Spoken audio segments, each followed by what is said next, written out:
Hey, Team Revolution and Team Legacy. Jen Spears here, your Senior Executive Sales Leader.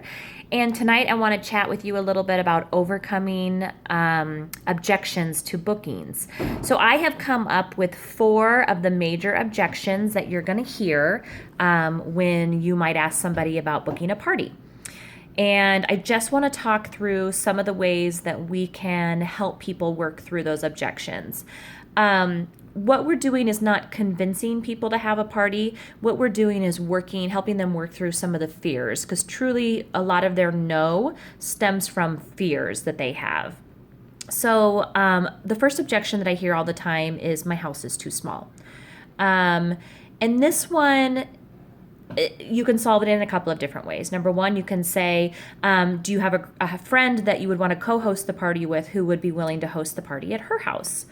A lot of times, co-hosting a party is a great way to, number one, take the burden of one person having to invite all their friends and family and kind of divide it up by 2. That way, then you have somebody else who is doing the hosting, or at their house, anyways.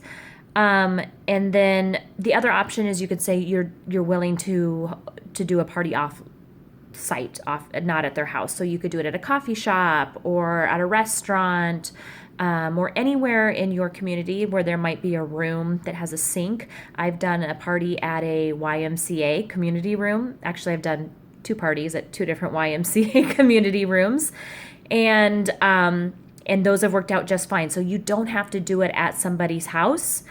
So help ease them through that fear, because their fear may be that they don't want to have people at their house. Next one I hear a lot is that they don't know anybody. So you'll ask somebody if they're interested in hosting a party, and they'll say, I don't really know very many people.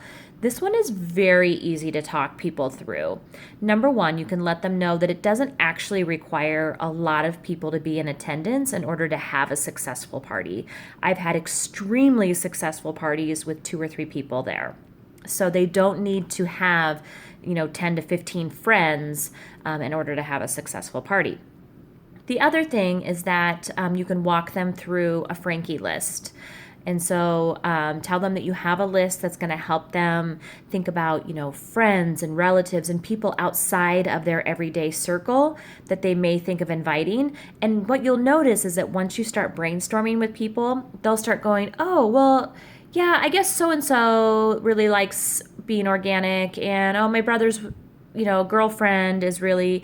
They'll start sparking ideas, and they'll start realizing that they don't need their inner circle to be their only invitees. And then the other thing is you can, again, obviously offer a co-host. So if they say they don't know of anyone, then you say, do you have a girlfriend who, if you invite 5 people and she invites 5 people, or you have 5 people in attendance each, then you have a party. And then that way they get to share the making of the food and the drinks and all of that, and then they can share their hostess benefits. And because Norwex is so incredibly generous, there's plenty of Norwex to go around for everybody. Another objection that I hear is that I don't have parties. And this one is a little tricky to get around.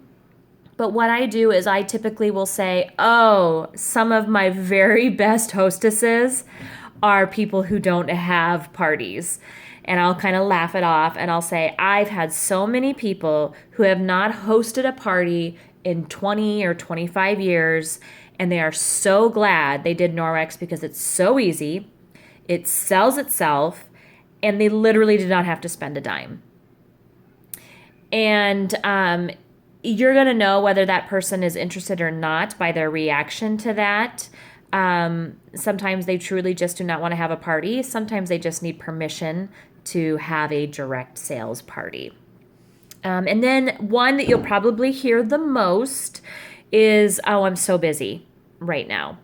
And so there's a couple of ways that I like to handle this one also. One is that I like to point out that we are all incredibly busy, and that's why it's super important that we do set aside time to get together with our friends, have drinks, chat, have a good time, just have some us time.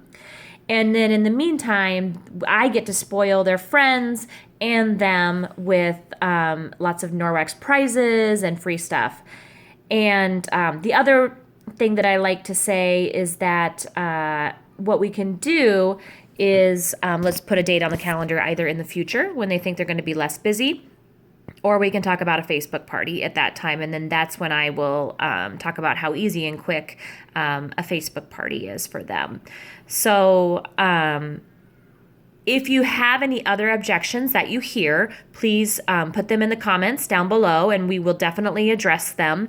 But these are the 4 that I hear the most, and I hope that some of my wording that I use to get around that really helps you, because I have been able to really kind of walk people through why they should have a party as opposed to kind of giving in to their fears of why they think they shouldn't. So if you hear any other objections, go ahead and put them below and we'll chat through them. Otherwise, send me your questions. Bye.